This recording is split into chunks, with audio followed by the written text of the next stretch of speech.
Hello, I'm Simon Whistler. You're watching the Today I Found Out YouTube channel, and in the video today we're looking at the origin of the Oreo cookie. Just before we get started, I will say that this video is brought to you by The Great Courses Plus. You can get a free month of The Great Courses Plus at thegreatcoursesplus.com/brainfood. Let's get started. In 1890, a group of 8 large New York City bakeries combined to form the New York Biscuit Company and built a giant 6-story factory in West Chelsea. 8 years later, they merged with their competitor, Chicago's American Biscuit and Manufacturing, to form an even bigger conglomerate, the National Biscuit Company. But the factory and headquarters remained in Chelsea. In 1901, the National Biscuit Company put their abbreviated company name on a box of wafers for the first time, Nabisco. Soon, Nabisco became the company's official name. On April 2, 1912, the National Biscuit Company announced to their sales team that they were introducing 3 highest-class biscuits, in a grouping they called the Trio.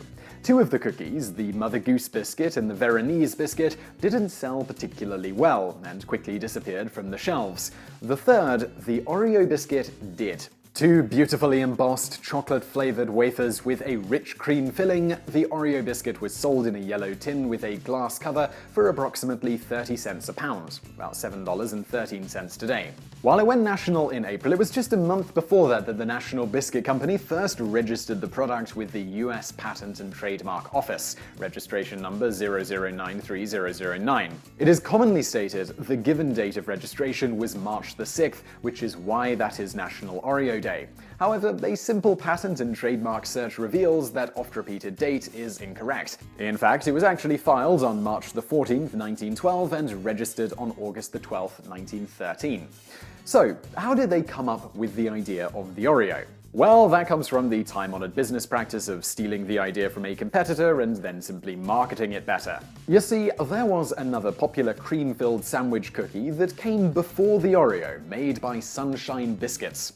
Sunshine Biscuits was a company run by Joseph and Jacob Luce and John H. Wiles, the former of which were originally part of the great bakery conglomeration of 1898, the one that formed into the National Biscuit Company. Wanting a more personal approach to baking and not wanting to be lost in the bakery conglomerate, Luce liquidated his assets and helped form Sunshine Biscuits. The company was actually the 3rd largest cookie baker in the US when it was acquired in 1996 by Keebler. To this day, the Sunshine brand still appears on Cheez-Its, among other products. In any event, in 1908, 4 years before the Oreo, Sunshine debuted the upscale and soon-to-be very popular Hydrox biscuit, which the Oreo was a pretty blatant rip-off of. The Hydrox biscuit had a cream filling, embossing, and all of that. Of course, Nabisco denies this is where the idea for the Oreo came from, but the evidence at hand strongly indicates otherwise. As for the name, there has never really been a firm answer as to why Nabisco chose the name Oreo, though there are several theories. There is speculation that Oreo is derived from the French word for gold, or since the original packaging was gold and the item was meant to be a high-class confectionery. It could also come from the Greek word for mountain, or mound, oros, since an Oreo is a mountain of a cookie. It has also been speculated that maybe it was named for the cookie itself, 2 O-shaped cookies sandwiching the cream, O cream O. The identity of the designer behind the distinctive emboss on top of each cookie, or what the emboss signifies, has also become a part of the Oreo mystery. The first design was simple enough, with the name Oreo and a wreath at the edge. In 1924, the company augmented the original design to go with a 1921 name tweak from Oreo biscuit to Oreo sandwich. The 1924 design added a ring of laurels and 2 turtle doves. 20 years later, in 1952, is when today's elaborate, beautiful design first appeared. But what does the design signify, if anything? Historians believe the circle that encases the word Oreo with antenna-type symbol on top was an early European symbol of quality. Cookie conspiracists believe that the antenna symbol is actually a cross of Lorraine, a symbol identified with the famed Knights Templar. The 4 leaf clovers that surround the name could be just that, or could be the cross patty, a geometric pattern of 4 triangles radiating outward that is also associated with the Knights Templar and the Freemasons.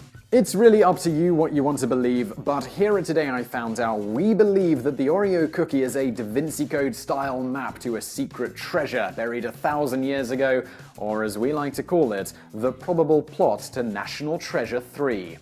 Now, who designed the emboss? Evidence points to William Turnier. However, while Nabisco admits that a man by the name of William Turnier worked for them for 50 years, they deny that he developed the 1954 design. That said, his son and drawn proof indicates otherwise. Turnier joins the company in 1923 working in the mailroom. He eventually worked his way up to the engineering department, helping make the dies that made the cookies. The industrial-sized cookie cutters, as it were. So where's the evidence? In the home of Bill Turnier, William's son, perched on a wall is a framed 1952 line-drawn blueprint of the modern Oreo design.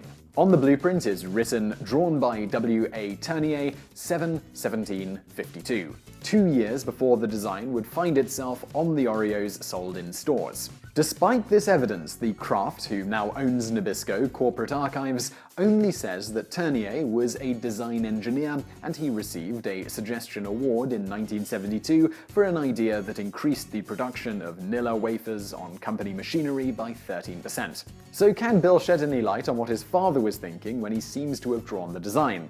Not really, though he did admit that the design, while beautiful and resembling more mysterious symbols, probably had nothing to do with the Knights Templar, and his father wasn't a Mason either. Damn.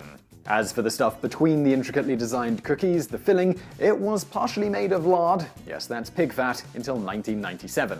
In 1994, Nabisco embarked on a nearly 3-year revamping process of the filling to take the lard out. In charge of this was Nabisco's principal scientist, Sam Porcello, otherwise known as Mr. Oreo. By that point, Porcello was already a cookie legend, holding 5 Oreo-related patents, including Oreos encased in white and dark chocolate. By 1997, the Oreo cookie was lard-free, but there was another problem. The lard had been replaced by partially hydrogenated vegetable oil, yes, the very much not very good for you trans fats. As the Chicago Tribune put it, later research showed that trans fat was even worse for the heart than lard. Finally, in January 2006, relatively healthier and more expensive non-hydrogenated vegetable oil was put into Oreos instead. Today's filling is additionally made with loads of sugar and vanilla extract, creating a cookie that is still delicious, but slightly better for you, or should we put it more aptly by saying it's slightly less bad for you. So I really hope you liked that video. As I mentioned at the beginning of the video, this one was brought to you by The Great Courses Plus. The Great Courses Plus is an amazing place online to learn more things. And I figure if you guys like this channel, I was really excited when The Great Courses Plus approached us about sponsoring this channel and this video, because if you like learning, if you like the videos we make, you are sure to like the stuff that they have. These courses are absolutely top-notch. They're taught by leaders in the field. Some of the courses are taught by Ivy League professors. I've been exploring the Great Courses Plus for a while, seeing what they have on there, and I was trying to find something relevant to this video, and I thought, maybe there's something about making Oreo cookies, but I couldn't find anything about that. But then I stumbled into this whole baking section, and there's all of these courses on how to bake super intricate cakes and all of that stuff. Or if you're not into baking, just to prove how wide the range was, when I was done with that, I went on to learn about the Higgs boson. So it's really an extraordinary range of courses, and just have a look at some of the videos that I'm playing on the screen now, because the quality is absolutely amazing. So like I say, if you like the stuff we put together, if you like learning, you're really going to like the Great Courses Plus. And if you go to thegreatcoursesplus.com/brainfood, you get to try it out completely free for a month, and it also helps support this show and keeps us making all of these videos that we really hope you like. So again, just go to thegreatcoursesplus.com/brainfood and you can check out all of their amazing courses, huge range of stuff, and it's all completely free for a month. There's also a link in the description below, so if you don't want to type all that stuff out, you can just click on that link. And thanks to The Great Courses Plus for supporting the show, and thank you guys for watching.